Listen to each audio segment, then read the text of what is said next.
আসসালামু আলাইকুম ভিউয়ার্স, কেমন আছেন সবাই? চলে আসলাম নতুন আরেকটি ভিডিও নিয়ে।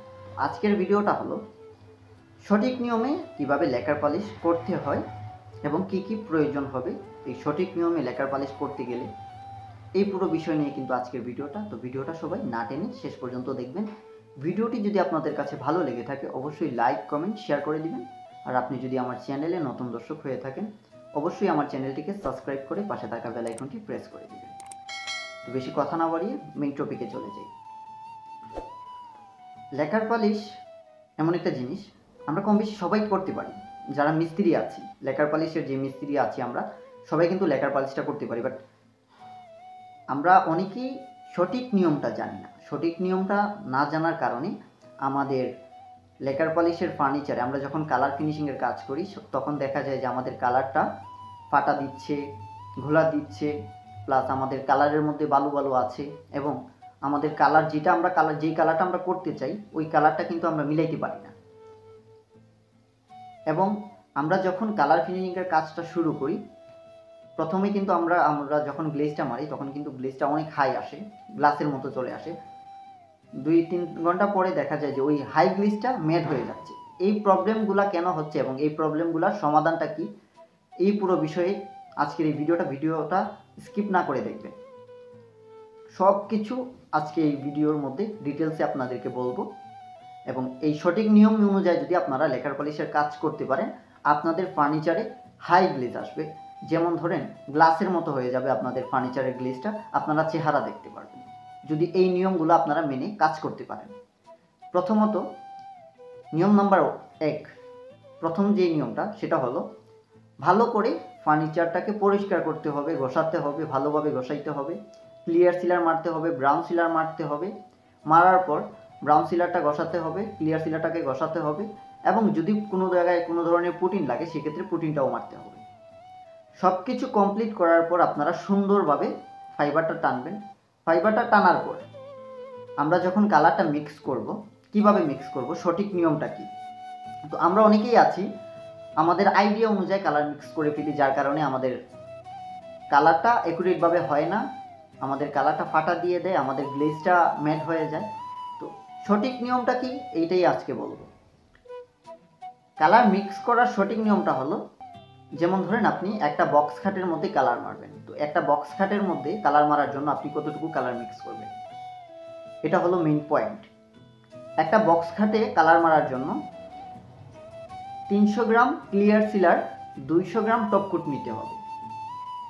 আমি আবারও বলছি, একটা বক্স খাট কালার মারার জন্য 300 গ্রাম ক্লিয়ার সিলার, 200 গ্রাম টপকুট মানে হাই গ্লেজ নিতে হবে 300 গ্রাম। নেওয়ার পর এই 300 গ্রাম ক্লিয়ার সিলার, 200 গ্রাম টপকুটের সাথে 300 গ্রাম হার্ডনার দিতে হবে। হার্ডনারটা দিতে হবে 300 গ্রাম এবং 446 থিনারটা দিতে হবে 1 লিটার। 1 লিটার 446 থিনার কেন দিতে হবে, কারণ আমরা কালারটা একটু মিডিয়াম করে যদি মিক্স করি, মিডিয়াম পাতলা করে যদি মিক্স করি সেক্ষেত্রে কিন্তু আমাদের কালারটা মিক্স করার ক্ষেত্রে আমাদের অনেকটা সুবিধা হবে, আমরা কালারটা খুবই তাড়াতাড়ি মিলাইতে পারবো। যখন আমরা 300 গ্রাম ক্লিয়ার সিলার, 200 গ্রাম টপকুট, 300 গ্রাম হার্ডনার, 1 লিটার 446 দিব, দিয়ে মিক্স করব, তার সাথে আমরা কালারটা দিব পরিমাণ অনুযায়ী, আমাদের যেই কালারটা করব ওই কালারের পরিমাণ অনুযায়ী দিব। যেমন ধরেন আমি একটা বক্স খাট তেঁতুল বিচি কালার করব, এটার মধ্যে আমি লাইট কালার করব, কিভাবে কতটুকু কালার দিব। রোজ কালারের পরিমাণটা দিব আমি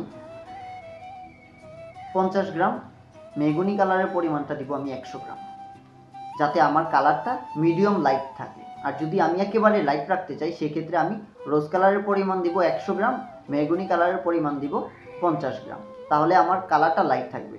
আর মিডিয়াম লাইট রাখতে চাইলে রোজ কালারের পরিমাণ দিতে হবে 50, মেগুনি কালারের যে পরিমাণ সেটা দিতে হবে 100 গ্রাম। এরকম দেওয়ার পর ভালো করে মিক্স করে নেওয়ার পর অবশ্যই ওই কালারটাকে সুতিতে না দিয়ে ছেঁকে তারপর আপনি গানের মধ্যে নেবেন এবং যেই ফার্নিচারটার মধ্যে আপনি কালারটা করতে যাবেন ওই ফার্নিচারটাকে ভালো করে সুতিতে না দিয়ে আগে পরিষ্কার করে নেবেন এবং গান দিয়ে হাওয়া দিয়ে ওইটার উপরে যে ধুলাবালু ছিল ওইগুলা পরিষ্কার করে আপনারা কালারের কাজটা শুরু করবেন। এবং কালার যখন আপনারা করবেন গানের হাওয়াটা রাখবেন মিডিয়াম রেখে আপনারা স্লোভাবে কাজ করবেন। বেশি তাড়াহুড়া করে যদি কাজটা করেন সেক্ষেত্রে আপনাদের কালারের প্রবলেম হবে। তো আশা করি আপনারা আমার কথাগুলো বুঝতে পারছেন। তো স্লোভাবে কাজ করলে আমাদের কালারটা কিন্তু অ্যাকুরেটভাবে আমরা মিলাইতে পারবো, কালারটা কিন্তু সুন্দরভাবে ফুটে উঠবে। কালারের সাবজেক্ট তো আমরা বুঝতে পারলাম, এখন আমরা বুঝবো হাই গ্লেজের সাবজেক্ট, মানে ফিনিশিং দেওয়ার পর যে আমাদের হাই গ্লেজটা ম্যাট হয়ে যায়, এটা কেন ম্যাট হয়ে যায়।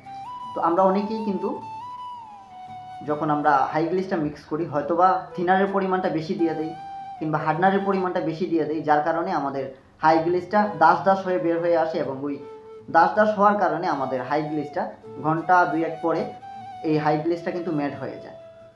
এরকমভাবে কিন্তু মিক্স করলে চলবে না, এটা হলো ভুল নিয়ম।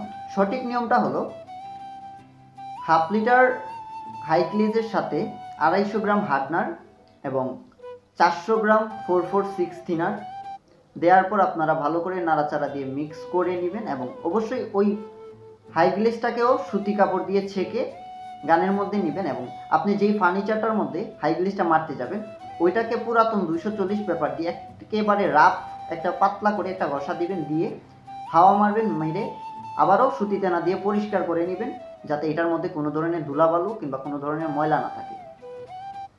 ময়লা যদি থাকে আপনি যখন ফিনিশিং দেবেন, ফিনিশিং দেওয়ার পর এটাকে বিচরি দেখা যাবে, বিচি বিচি হয়ে উঠবে, দেখা যাবে এটার মধ্যে বালু পড়ে আছে। ভালো করে পরিষ্কার করে দেওয়ার পর আপনারা যখন ফিনিশিংয়ের কাজটা শুরু করবেন তখনও মিডিয়াম হাওয়া দিয়ে খুবই স্লোভাবে, একেবারে স্লো না, মিডিয়াম স্লোভাবে আপনারা ফিনিশিংয়ের কাজটা করবেন। তখন দেখবেন যে আপনাদের ফার্নিচারে আপনারা যেই রকম গ্লেজটা চাচ্ছেন গ্লাসের মতো, ঠিক ওই রকমই কিন্তু গ্লেজটা আসবে এবং এই গ্লেজটা লং টাইম লাস্টিং করবে।